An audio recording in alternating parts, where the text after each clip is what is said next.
নমস্কার বন্ধুরা, গোপলু কিচেনে আপনাদের সবাইকে আরও একবার স্বাগত জানাই। আজকে আমি আপনাদের সাথে শেয়ার করব ডিমের একটা ইউনিক রেসিপি, এগ তাওয়া ফ্রাই।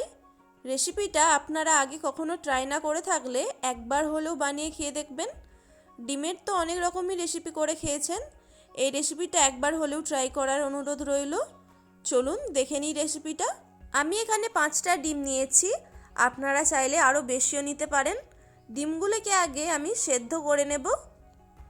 তার জন্য একটা পাত্রে পরিমাণ মতো জল দিয়ে ওর মধ্যে ডিমগুলো দিয়ে দিচ্ছি, আর ডিমগুলো দেওয়ার পর অল্প একটু লবণ ছড়িয়ে দিচ্ছি যাতে ডিমগুলো না ফেটে যায়। এবার ঢাকা দিয়ে ডিমগুলো সেদ্ধ করে নেব। অপরদিকে একটা মশলা বানিয়ে নেব। নিয়েছি 2টো কাঁচা লঙ্কা, আর নিয়েছি 7 থেকে 8টার মতো রসুনের কোয়া, 1 ইঞ্চের মতো আদা, নিয়েছি একটা মিডিয়াম সাইজের টমেটো, আর কিছুটা ধনেপাতাও নিয়েছি। এবার মিক্সিং জারের মধ্যে এই সব কিছুকে ভালো মতো পেস্ট বানিয়ে নেব। এখানে কিন্তু ঝালের পরিমাণটা অবশ্যই নিজেদের ইচ্ছে মতো নেবেন। দেখুন আমার এখানে মশলার পেস্টটা তৈরি করা হয়ে গেছে। একটা বাটির মধ্যে আমি পেস্টটা ঢেলে নিচ্ছি। এই রেসিপিটাতে বাটা মশলা হিসেবে কিন্তু এই মশলাটাই বেটে নিতে হবে। 15 মিনিটের জন্যই ডিমগুলোকে আমি সেদ্ধ করে নিয়েছি, আর ডিমগুলো সেদ্ধ হয়ে যাওয়ার পর ডিমের খোসাগুলো ছাড়িয়ে নিচ্ছি।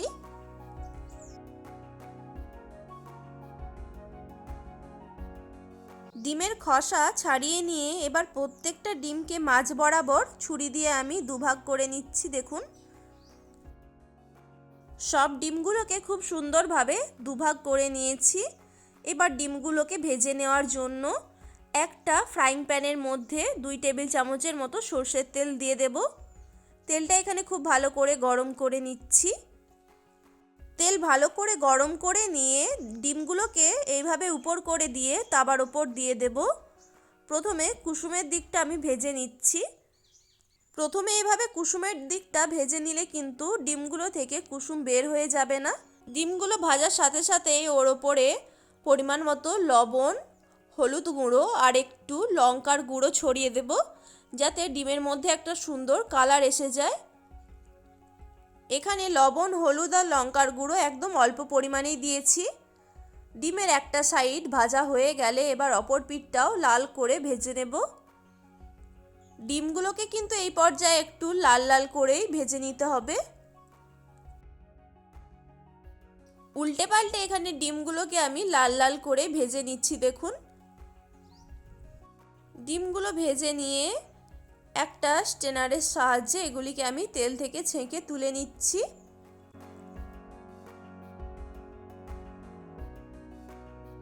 ডিমগুলো ভেজে তুলে নিয়ে ওই একই কড়াইয়ের মধ্যে আরও 1 টেবিল স্পুনের মতো তেল অ্যাড করে দিয়েছি। এরপর ওর মধ্যে দিয়ে দেব মিহি করে কুচিয়ে রাখা পেঁয়াজ। এখানে 2টো মিডিয়াম সাইজের পেঁয়াজকে একদম ছোট ছোট করে কুচি করে নিয়েছিলাম। আপনারা চাইলে কিন্তু এখানে পেঁয়াজের পেস্টও ব্যবহার করতে পারেন। পেঁয়াজটা এখানে বেশ লাল লাল করেই ভেজে নেব। পেঁয়াজ এখানে ভালো মতো ভেজে নিয়ে ওর মধ্যে কিন্তু এবার বেটে রাখা মশলাটা দিয়ে দেব। এর মধ্যে যেহেতু আদা রসুন দিয়েছি তাই মশলাটা একটু সময় ধরে মিডিয়াম ফ্লেমে কষিয়ে নিতে হবে যতক্ষণ না মশলা থেকে ভালো মতো তেল ছাড়া শুরু হয়।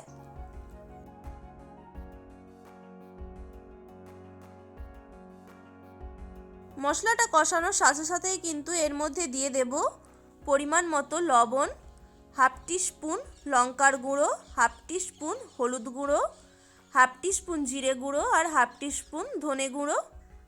সব কিছুকে ভালো মতো মশলার সাথে কষিয়ে নেব। মশলাটা কষানোর জন্য অল্প একটু এখানে জল অ্যাড করব যাতে মশলাটা পুড়ে না যায়। পুনরায় আরও 1 থেকে 2 মিনিটের জন্য মশলাটা কষিয়ে নেব। বাটা মশলার মধ্যে ধনেপাতা দেওয়ার কারণে কিন্তু মশলার কালারটা একটু কালচে ভাব হবে। তার জন্য কিন্তু এই রেসিপির টেস্ট যে কোনো ডিমের রেসিপির থেকে সম্পূর্ণ আলাদা হয়। দেখুন মশলা থেকে ভালো মতো তেল ছেড়ে দিয়েছে। এবার এর মধ্যে পরিমাণ মতো জল দিয়ে দেব গ্রেভি বানানোর জন্য। ডিমের এই রেসিপিটার মধ্যে কিন্তু খুব বেশি গ্রেভি থাকে না, একদম শুকনো শুকনো টাইপেরই হয়, তাই আমি এখানে অল্প একদম জল অ্যাড করেছি। এরপর ওর মধ্যে ভেজে রাখা ডিমগুলোকে আমি দিয়ে দিচ্ছি। ডিমগুলোকে দিয়ে উল্টে পাল্টে একটু মশলার মধ্যে মিশিয়ে দিচ্ছি, যাতে ডিমের মধ্যে মশলাটা ভালো মতো ঢুকে যায়। আচ্ছা বন্ধুরা, আপনারা যদি এখানে গ্রেভির পরিমাণ একটু বাড়াতে চান তাহলে জলের পরিমাণটা একটু বাড়িয়ে দিতে পারেন। তবে এই রেসিপিটাতে খুব বেশি গ্রেভি থাকলে কিন্তু ভালো লাগে না, এরকম একটু শুকনো শুকনোই ভালো লাগে। ডিমগুলোকে উল্টে পাল্টে মশলার সাথে মিশিয়ে দিয়ে একটু ঢাকা দিয়ে দেব 1 থেকে 2 মিনিটের জন্যই। বন্ধুরা, আমার এখানে গ্রেভিটা খুবই শুকনো হয়ে গেছিলো, সেই জন্য অল্প একটু জল অ্যাড করেছিলাম।